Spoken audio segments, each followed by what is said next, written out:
It is an online app owned by a Chinese company, free delivery from China, low prices, launched in 2022. I have Prachi here with me, and today we're going to discuss one of the most downloaded apps in 2023. Yes, it's called Temu. You might have heard about it. It's owned by a Chinese e-commerce company called PDD Holdings. And today we are going to just talk about a little bit about what is Temu, what does it do. Hello everyone, and welcome to another episode of Just Standing to Marketing, a podcast where we analyze a brand, a campaign, a company. We try to bring you recommendations and find out what the marketing strategies are. So let's get started.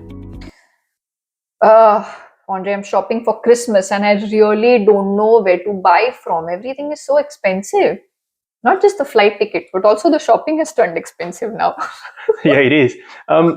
What if I tell you that you can find the same or similar product, but with a 70% price discount?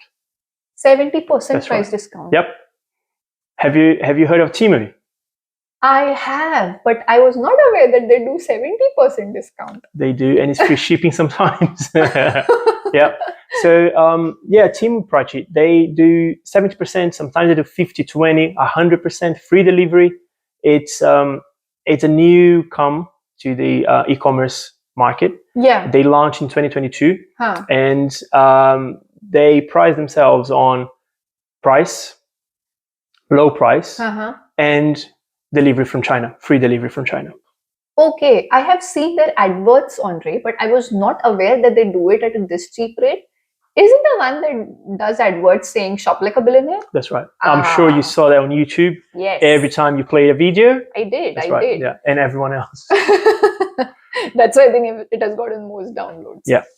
So, yeah, I know that they are owned by a Chinese e-commerce company called PDD Holdings. And I had read about it that they don't manufacture anything themselves. They do the third party selling and it's D2C. So there is no middleman. Yeah, no, you're right. Yeah.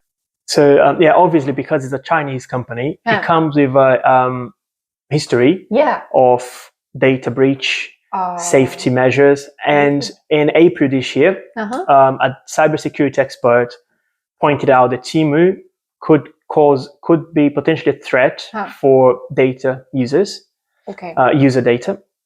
Sorry. And in June this year, there was another report made by an American company that Temu was collecting and sharing user data with the servers in China, even when the app was not being used.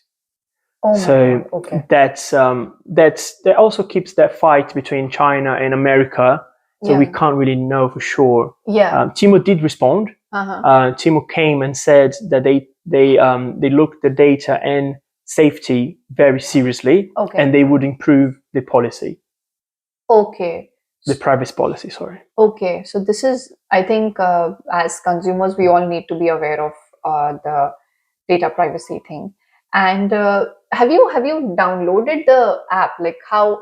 What does it look like? Have you seen it or? Yeah, I did. To prepare for this, obviously, I played around and keep the play word in mind. They do a lot of gamification on the app. So that's why they were able to get this big exposure and grow so much, so fast in such a short amount of time. So when you first open the app, they point out this play, so you can use a roulette or roll some dice. And then that's when you get your discount. So you get a voucher to use. And that prompts you as a user to take an action and buy on the spot. Because usually all the vouchers and discount codes, they come with an expiration, the time clock that expires. Your voucher is expired in an hour or two. So they prompt you to buy on the go. But the app itself is really, really friendly, user-friendly. It's easy to use. The product range is incredibly large. I didn't finish a purchase. I had items on the basket, but the journey from downloading the app, subscribing or creating a profile, finding the item I was looking for, playing the games to get my voucher ready, and adding to the basket was pretty straightforward, pretty easy. Okay, it was smooth because one thing that Temu didn't occur my mind when I was shopping, because I had read about the product quality. I read about the product quality, and also they have a lot of options. Like they give a consumer too much. Yeah, I think so. That also confuses them as a consumer. But at the same time, they have products from brands which are unknown. Mm-hmm. Or if you go and search about their brand, you don't see it. Yeah. The brand is not listed. So that's why I was a bit skeptical. I think that's why that was not my first choice maybe for shopping. But of course, if it's gamification, then I would like to just experience it once. I think Farmland, their game is called Farmland, and they earn referrals and credit points and everything through that. Yeah, I think so. Yeah. I think that's what it's called. Yeah. I think when you said that the journey, so that reminded me of, the consumer decision-making process. Mm-hmm. The consumer is at a stage where they know what to buy and they don't know what to buy. Yeah. They're in between. Yeah. But the moment you throw a lot of options like Temu in front of them, the decision-making gets more difficult. So I think Temu has to kind of counter-attack that with a sense of exact segment targeting positioning. Mm-hmm. So maybe they can target the purchase history, they can target the psychographics and segment it accordingly. But I think it's confusing on where the consumer is exactly in the decision-making process. Yeah. Second is, I think here when you say that it's 70% cheaper, the theory of loss aversion, mm-hmm. where a consumer is at a point where I don't want to make any losses.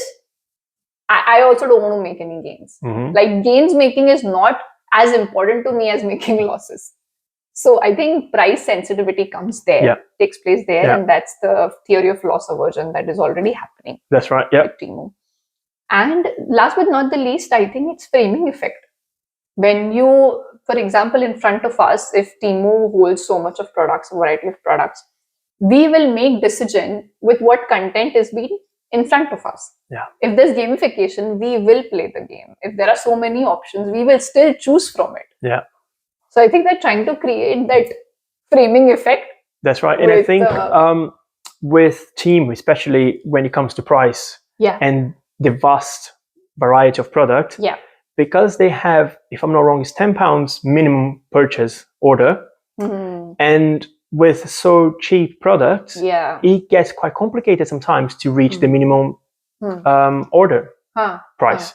Got it. Because you might find that you just need one or two items and those might not reach the minimum order. Yeah. Which is sometimes can be good, that pushes you to buy more. Right. But you're gonna also pushes you to buy more of what you don't need. And that could backfire. That could be people putting items on the basket and never finishing the purchase. That's a really that could also backfire on Temu. So it's quite a tricky one. True. Yeah, I think the more options, the other way around it goes. Yeah. I think in a consumer's mind. Yeah, exactly. Yeah. True. But so we have read about their emotional sentiments, we've read about the consumer theories. But Andre, like as a company, when you see their adverts a bit too much, I feel, on YouTube. That's right. Yeah. But do you think that they can do something better? Like, anything that you can recommend them and maybe they can try it? Yeah, no, I think so. So as some recommendations for Temu, I would definitely invest heavily on PR, public relation, to counterattack or just come clean and show what is your positioning yourselves as on those issues with data and user safety, because it's really important. People are much more aware now about that, about their data, what apps are sharing your data, what they're going to do with your data than consumers were 5 years ago. Yeah. So we see a big jump on that inside your consumer brain. Right.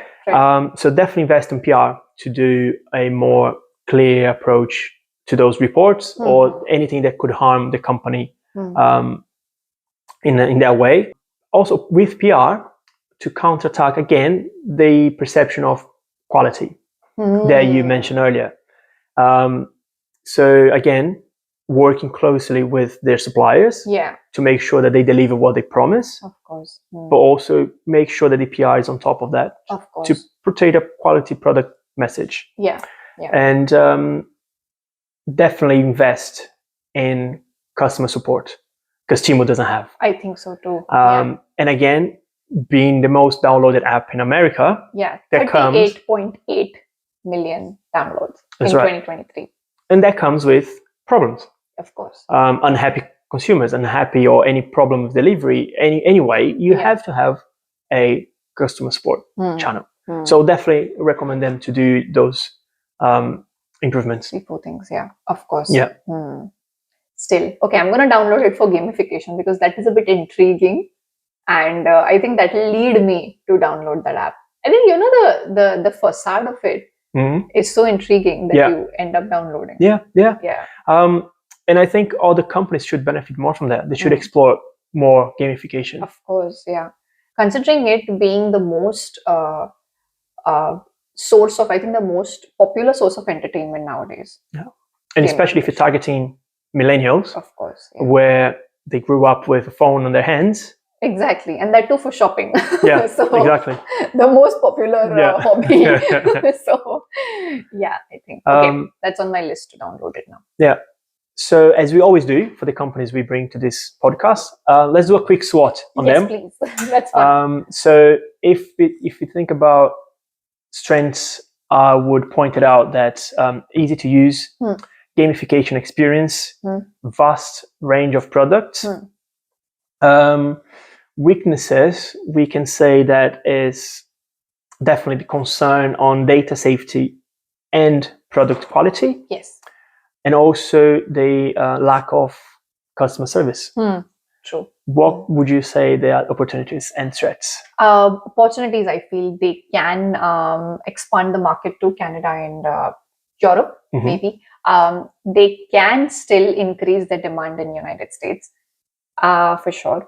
And as we spoke about money, the price factor here, increase the demand for value for money. That can be an opportunity. With regards to threat, I feel economy, I think one of the primary factors.